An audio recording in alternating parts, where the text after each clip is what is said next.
자, 보자. 자, 일단 자, 우리 화법부터 합시다. 화법. 1번 질문 화법.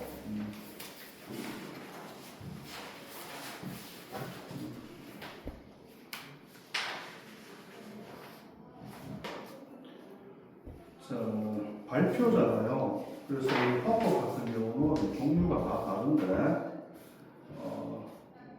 자, 예를 들어서 협상 질문이 나옵니다. 협상 같은 경우는 A측 주장, B측 주장 이렇게 나오잖아. 맞죠? 그죠? 그럼 협상 질문 같은 경우는 A, B측 주장의 차이점을 잡아내야 돼요. 뭐 때문에 충돌하는지 그런 게 중요하고, 이 발표 같은 경우는요, 협상 질문보다 쉽거든요. 그러니까 발표는 뭐냐면 발표의 대상부터 찾아야 돼요. 이 사람이 무엇에 대해서 발표를 하느냐. 그리고 두 번째는 어떻게 발표하느냐. 뭐 시각자료를 쓰느냐, 청각자료를 쓰느냐, 그런 게 시험에서 묻거든요. 같이 한번 봅시다. 자, 안녕하세요. 지난 수업 시간에 선생님께서 다음 발표 순서가 누구인지 물어보셨는데요. 지난 수업 시간이라 하는 것은 뭐냐면 발표자와 청중의 경험이 공유된다. 수능에서 이렇게 묻습니다. 경험이 공유된다. 공유되는 경험을 바탕으로 발표를 진행한다. 이렇게 나올 수도 있겠죠. 그죠? 이렇게 화자가 청자에게 질문하여 지금 잠깐만 문제지가 이렇게 화자가 청자에게 질문하여 대답을 요구하는 문장을 의문문이라고 합니다. 이거는 뭐냐면 이제 의문문의 정의를 제시하고 있죠. 발표자가 의문문의 정의를 제시한다. 오늘은 의문문에 대해 발표하겠습니다. 이건 뭐고? 발표 대상을 제시하는 겁니다. 발표 대상. 화법 질문은 이렇게 읽어야 됩니다. 의문문에는 판정 의문문과 설명 의문문이 있습니다. 이거는 이제 의문문의 종류를 제시하죠. 그죠? 판정 의문문은 화자의 질문에 긍정 또는 부정의 대답을 요구하는 문장입니다. 이건 뭐야? 판정 의문문의 개념을 밝히고 있다. 판정 의문문의 개념을 밝히고 있다. 여러분, 판정 의문문의 개념이 이해되었나요? 무릎에 동그라미 치세요. 이게 중요합니다. 무릎표. 그러면 이게 묻는 이유가 뭐냐? 이래 묻거든요. 그러니까 첫 번째는 뭡니까? 청중의 이해를 측정하기 위해서. 청중의 이해를 측정하기 위해서. 만약에 청중이 이해 못하면 어떻게 해야 돼? 다시 설명해야 되겠죠. 이해했다면 다음 발표 내용으로 넘어가면 되겠죠. 맞죠? 그지? 그 두 번째는 뭐겠노? 발표 진행 순서를 조절하기 위해서. 발표 진행 순서를 조절하기 위해서 질문합니다. 그러니까 청중의 반응을 살피는 거잖아요. 맞죠? 그죠? 감사합니다. 방금 제가 한 질문은 네 혹은 아니와 같은 대답을 요구하는 판정 의문문입니다. 반면에 설명 의문문은 화자의 질문에 구체적 설명을 대답으로 요구하는 문장입니다. 예를 들어서 예 동그라미 치세요. 청중의 이해를 돕는다. 청중의 이해를 예를 드는 이유는 청중의 이해를 돕기 위해서 예를 듭니다. 그리고 여기서도 이제 보면 화자의 질문에 구체적 설명을 대답으로 요구하는 문장이다. 이건 설명 의문문의 개념을 제시하는 거죠. 설명 의문문의 개념을 제시합니다. 예를 들어 우리 언제 어디서 만날까는 청자에게 내일 12시 학교에서 만나고 같이 언제 어디에 대한 밑줄 치세요. 정보를 요구하는 설명 의문문. 정보. 그래서 설명 의문문은 종류가 많다 이 말입니다. 그럼 지금 여기까지 얘기했는 것 중에서 지금 발표 방법을 물을 수가 있거든요. 맞지? 그지? 발표 방법. 발표 방법은 뭐냐면은 지금 여러분이 봤을 때 판정 의문문하고 설명 의문문하고 같은 거예요? 차이 나는 거예요? 차이 나는 거잖아. 맞지? 그지? 그럼 발표 방법은 뭐냐면 차이 나는 두 개념을 제시하여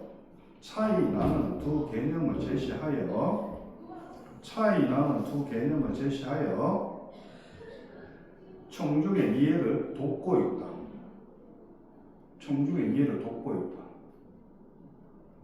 이렇게 나오겠죠. 이거 주장하는 글이 주장하는 발표예요, 설명하는 발표예요. 어허, 왜? 좀 이따 들어보니까 확보만 더 언제 확보. 들어요? 일단 오늘 안 들어도 돼. 이제요? 네. 설명하는 발표입니다, 알았지? 이게 주장하는 발표냐, 설명하는 발표냐, 그것도 되게 중요한 겁니다. 설명하는 발표입니다. 그 다음에 이제 발표에서 정의, 대조, 예시를 쓰고 있죠. 정의, 예시, 대조. 똑같은 걸 찾아라 이래 낼 수도 있다고, 내신에서는. 정의, 예시, 대조. 됐나? 그렇다면 네가 가게에 갈래? 라는 문장은 어떤 대답을 요구할까요? 맞습니다. 자, 그 다음에 여기서 청중의 반응을 살핀다. 이게 자꾸 두 번째 나왔잖아. 맞지? 그지? 이 말은 뭐냐면은 발표자가 청중과 호응하면서 이런 말이 나와야 돼요. 발표자가 청중과 호응하면서. 알았지? 그리고 수능에서는 어떤 걸 요구했냐면요. 청중의 대상이 누구냐? 예를 들어서 학생, 고등학생이냐? 아니면 성인이냐, 아니면 뭐 노인이냐, 이것 따라서 용어도 다르게 써야 돼요. 만약에 지금 여기서 판정 의문문, 설명 의문문은 사실 노인들한테 설명할 필요가 있나 없나? 없지. 학생한테 설명할 필요가 있는 거잖아, 맞지, 그지? 수능에서는 거기까지 묻습니다, 알았지? 청중을 고려한 발표가 되느냐, 안 되느냐, 이래 묻는다. 그럼 여기서 반응을 살핀다는 것은 청중을 고려한 발표 맞죠?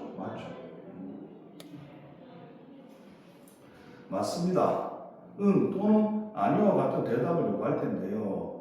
만약 화자가 가게에 가달라는 의도로 청자에게 이 의문문을 사용했다면 이때 화자는 청자의 의사를 물어보면서 청자의 행동을 요구하였다고 볼 수가 있습니다. 청자에게 행동을 요구하는 것은 판정 의문문이야, 설명 의문문이야? 응? 이렇게 물으면 어떡할래? 행동을 요구하는 것은 판정 의문문이야? 설명 의문문이야? 판정 의문문이지, 판정 의문문. 알았지? 판정 의문문이야. 그 뒤에 나오잖아. 이처럼 판정 의문문은 화자가 청자에게 비추처럼 어떤 행동을 하도록 요구하거나 그 행동을 함께 할 것을 요구하는 의미 별천해야 된다. 알았지? 행동을 요구하는 건 판정 의문입니다. 판정 의문. 그래서 판정 의문은 요구의 의미를 전달하는 기능이 있다. 그럼 맞는 말이다. 알았지? 요구의 의미를 전달하는 기능. 요구의 의미를 전달하는 기능이 있다. 됐나? 이렇게 판정 의문문을 사용하면서 청자는 네가 가게에 가 혹은 나랑 같이 가게에 가자라는 말을 들었을 때와 달리 승낙 혹은 거절 중 한 가지를 선택해 대답할 수 있으므로 거절의 부담을 덜 느낄 수가 있다. 그러면 판정 의문문의 효과는 뭐겠노? 상대의 부담을 줄여준다. 상대의 부담을 줄여준다. 됐나? 그럼 바깥이 시끄러운 상황에서 화사가 청자에게 문을 닫는 행동을 요구하는 의미를 담아 밖이 시끄럽지 않나? 라고 물어보는 상황을 떠올려 봅시다. 화자가 밖이 시끄러운지에 대한 대답만을 요구한다고 판단한 청자가 시끄럽네 라는 대답을 하고 아무 행동도 하지 않는다면 화자와 청자 사이 의사소통이 성공적으로 이루어졌다고 할 수 있을까요? 네, 그렇지 않겠죠. 자, 여기서 또 뭐겠노? 이 물음표의 기능은 뭐겠노? 청중과의 상호작용 효과를 드러내죠. 청중과의 상호작용 효과. 됐나? 청중과의 상호작용 효과. 화자가 청자에게 어떤 행동을 하도록 요구하거나 그 행동을 함께 할 것을 요구하는 의미를 가진 판정 의문문을 사용할 때는 청자가 긍정의 대답을 하고 화자가 요구한 행동을 수행해야 자 여기서 청자가부터 그 문장 끝까지 볼 수 있습니다. 이건 이제 판정 의문문의 조건입니다. 조건. 판정 의문문의 조건. 됐나? 그러니까 학교 시험에서 판정 의문문이 성립하기 위한 조건으로 적절한 걸 찾아라 이래 낼 수가 있다고. 대답만 하고 행동이 안 바뀌면 그건 판정 의문문으로서 기능을 못한 겁니다. 이해됩니까? 지금까지 이 부분에 대해 알아보았습니다. 오늘 발표 내용을 바탕으로 의도맞게 부분을 사용한다면 물 흐르듯 이거는 뭐야? 비유적 표현이죠. 비유적 표현. 의사소통이 가능할 것입니다. 됐나? 자, 그럼 자, 이 발표는요, 마지막에 자신의 발표 내용을 다시 요약하면서 청중의 이해를 돕는다. O가 X가.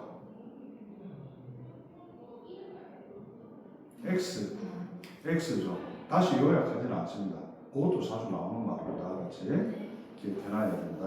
화법을 이렇게 읽어야 됩니다. 읽는 방법.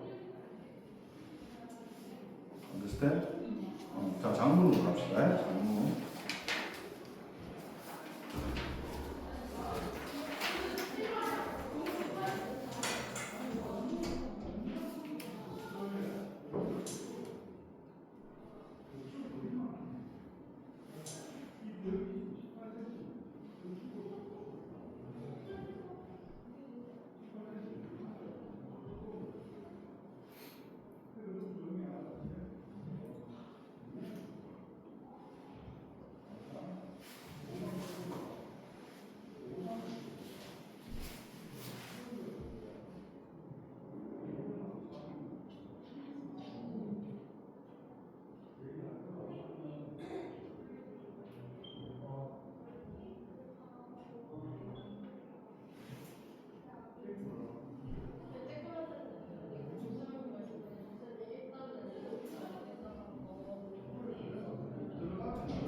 자, 화법 됐고, 그 다음에,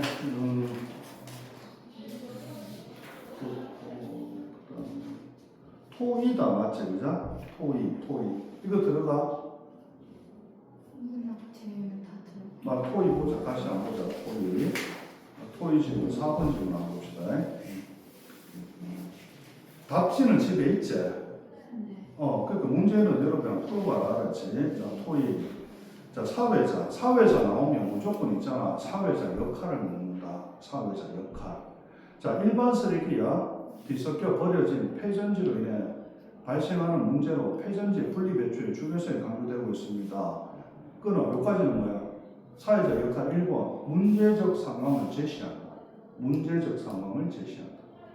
문제적 상황. 그래서 오늘은 폐전지 분리배출을 활성화하기 위한 방안은 무엇인가라는 주제로 토론을 진행하겠습니다. 주제를 제시하죠. 그러니까 문제적 상황과 주제를 제시하고 적극적으로 의견을 말씀해 주십시오. 그러면 자, 선생님 물어보자요. 사회자는 발표 순서를 정하고 있다. 원하는 토의를 위해 발표 순서를 정하고 있다. O가 X가. X지, X. 사회자 여기가 두 가지 나왔어. 그지? 학생 1. 자, 일단은 여보니까 학생 1, 2, 3, 1에 나오잖아. 맞죠? 그죠? 그러면 어떻게 해야 되냐면 얘들아, 수능장 가면 이런 문제들은 절대 틀리면 안 되거든. 하니까 자, 사회자 역할 잡아내야 되고, 그 다음에 학생 1, 그 다음에 학생 2, 그 다음에 학생 3. 얘들이 주장하거나 설명하거나 말하는 내용이 있을 거 아니야. 이걸 갖다가 정리하면 있을 거야. 이게 아까 전 얘기했지. 제일 어렵게 나오는 게 협상이야, 협상. 협상 나오고 이렇게 해야 돼. 이렇게 하고 난 뒤에 공통점과 차이점을 잡아야 돼. 절대 안 틀려, 절대 안 틀려. 그래서 이게 화법이 자살 방법이야. 읽는 방법. 됐나? 그래서 학교에서 외부지문 딴거 나오더라도 이렇게 하면 돼. 만약에 학교에서 어렵게 낼 생각이 있다면 협상을 낼 거예요. 쉽게 낸다면 토론을 낼 거예요. 발표를 낼 거예요. 발표가 제일 쉬워. 알았지? 조사해보니 폐전지 분리 배출이 이루어지지 않으면 심각한 피해가 발생할 수 있습니다. 따라서 분리 배출의 중요성을 알리는 캠페인을 하자. 얘는 뭐 여러분은 캠페인 밑줄 치면 되겠지, 그지? 캠페인. 그럼 지금 사회자가 주제가 뭐야? 분리 배출, 폐전지 분리 배출 활성화 맞지, 그죠? 요게 타이틀이네. 그러니까 얘는 캠페인을 하자. 사회자, 폐전지 분리 배출이 이루어지지 않아서 발생할 수 있는 피해를 구체적으로 설명해 주시겠어요? 여기서 사회자 역할은 뭐냐면 토의 주제를 구체적으로 제시한다. 토의 주제. 토의 주제를 구체적으로 제시한다. 구체적으로. 그러면 처음에는 회전지 분리 배출 활성화를 얘기해놓고 두 번째는 뭐 얘기하고 있노? 피해.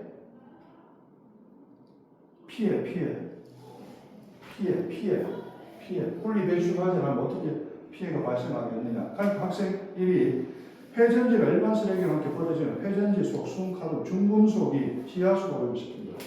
지하수 오염. 자, 그 다음에 생각할 게 이거다.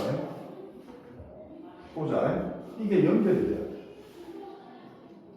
이게 내용의 통일성, 일관성 때문에 그래요. 이게 피해되나 안 되나? 맞지. 그 다음에 학생이 폐전지에서 배출된 중금속이 체내에 때문에 심각한 손상을 일으킬 수 있습니다. 근데 분리배출 방법을 모르는 학생도 있으니 분리배출 방법도 정확하게 알려야 할 필요가 있겠어요.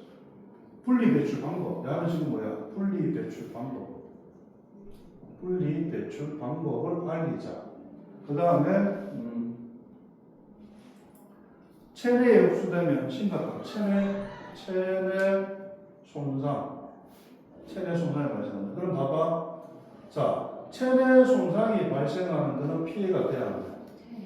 이건 어떻게 할래? 이거는 요 위에 거지, 맞지, 그죠? 그러면은 이거는 얘하고 연결이 되는 거예요, 지금. 맞지, 그죠?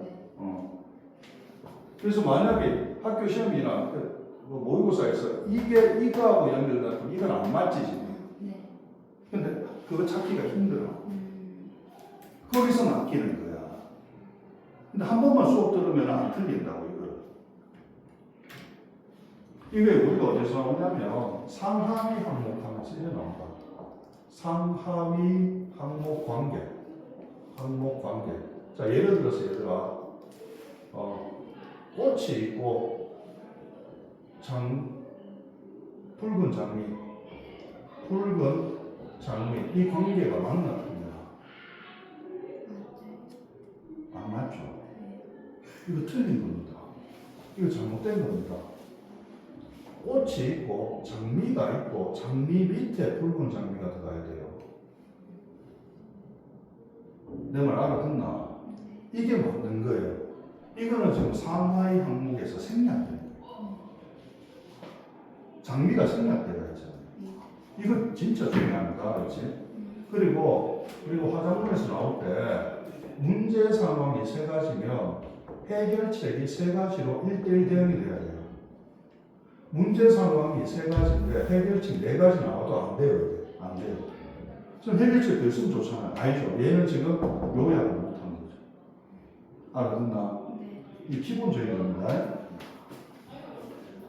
자, 회전지를 분리하는 친구들과 이야기를 나누어 보니 선생님, 성능이 어머니. 아마 결제 때문에 그렇습니다.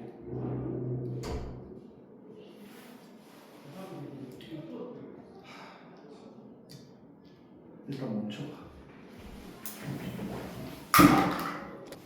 됐나? 자,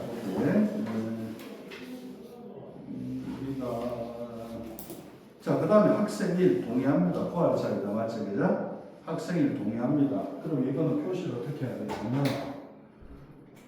학생 1이 학생 3 얘가 1에 동의하잖아. 얘 동의하잖아. 학생 3 내용이 뭐였노?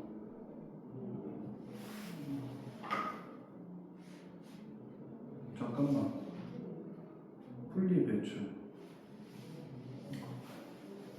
분리배출 방법도 정확하게 알려야 할 필요가 있어요. 분리배출한 친구들이 이야기나 표현 분리배출 방법. 그럼 얘는 지금 잠깐만 이거 어디가 잘못된 거야? 학생 2하고 학생 3하고 지금 같은 말 아니야?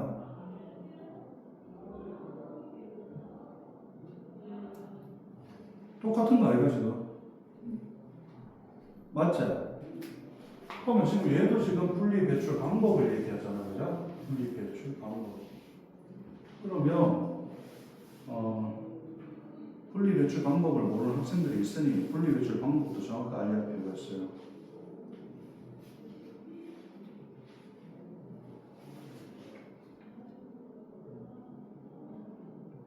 그럼 이거 어떻게 해야 될까? 얘들 문제점이 뭐지? 같은 말 하고 있지. 그럼 이게 지금 문제점이다. 문제점. 수정 들어가야 돼. 수정. 자, 그 다음에 지금까지 폐전지 분리 배치 중요성과 방법을 알리는 캠페인을 진행하자는 의견이 있었습니다. 자, 여기서 사회자 역할은 뭐고 발표 내용을 요약하고 있죠. 세 번째, 발표 내용을 요약하고 있습니다. 발표 내용을 요약하고. 그 다음에 다른 의견이 있으면 말씀해 주세요. 학교에 폐건물이 수거함이 없으니 분리배출 활성화하기 위해서 학교 주변 수거함의 위치를 설명한 수거함 위치. 얘는 수거함 위치를 알리자. 그 다음에 학생상 좋은 의견입니다. 그럼 얘가 또 뭐야? 얘한테 공감하고 있지, 맞지, 그지? 얘한테 공감하고 있고. 그리고 학생들 주변 수강 위치를 한눈에 봐 수강 위치를 표시한 지도. 이거는 수강 위치. 그 다음에 요거 지도를 만들자. 지도. 그러면 수강 위치를 표시한 지도와 설명하는 걸 함께 제공되겠네요. 수강의 위치를 몰라 폐전지를 분리하지 못한 학생들이 줄어들 것 같습니다. 이건 뭐야? 예상되는 긍정적 결과. 얘는 지금 긍정적 결과를 제시한다. 학생상 아마 가에 들어갈 영어 적절한 사람은 이런 얘기했지, 맞지, 그지? 수강 설치와 관련하여 폐전지 분리배출에 참여한 학생들에게 준 혜택까지 고려하셨네요. 학교에 건의하도록 하겠습니다. 그럼 봐봐, 혜택이란 말이 나왔어요. 그럼 가에 혜택이 들어가야 돼. 그래서 이 박스는 앞뒤 보고 풀어야 돼. 그럼 혜택, 그게 가에 꼭 들어가야 돼, 그지? 다음에는 폐전지 분리배출 중요성과 방법 캠페인을 어떻게 진행할 것에 대해서 토의를 진행하겠습니다. 그러니까 다음 토의 내용을 제시한다. 네 번째, 사회자 역할 네 번째, 다음 토의 내용 제시. 이렇게 사회자 역할을 잡아야 돼요. 자, 그럼 칠판 한번 보자. 자, 이런 질문은 협상 질문하고 이런 토의 질문은 어떻게 읽어야 되냐면 제일 중요한 게 사회자 역할입니다. 목에서 풀다고 나오거나 안 나오거나 나오지, 맞지, 그지? 그 다음에 3명 이상은 안 나와. 3명 나오는 게 가장 맥시멈, 그거 제일 헷갈려. 그러면 학생이 학생상 발표 내용 또는 토의 내용 또는 협상 내용을 정리를 해야 돼. 그럼 얘는 캠페인이 항상 지하수가 오염된다. 학생이는 분리배출 방법 제시하자. 학생상은 분리배출 방법 제시. 그럼 어떻게 돼? 두 개 겹치는 거지. 그럼 이 부분을 수정 들어가야 되는 거예요. 그럼 문제에서 낸다고요. 이해돼? 요렇게 읽는 방법이 중요해. 이 내용은 너가 죽을 때까지 다시 안 나온다. 읽는 방법을 알아야 된다. 됐나? 네. 그럼 여기까지 다 했고, 그지? 문제는 조금만 더 해보고. 자, 그 다음에 독서 들어가네. 이 독서는, 자, 그러면 독서는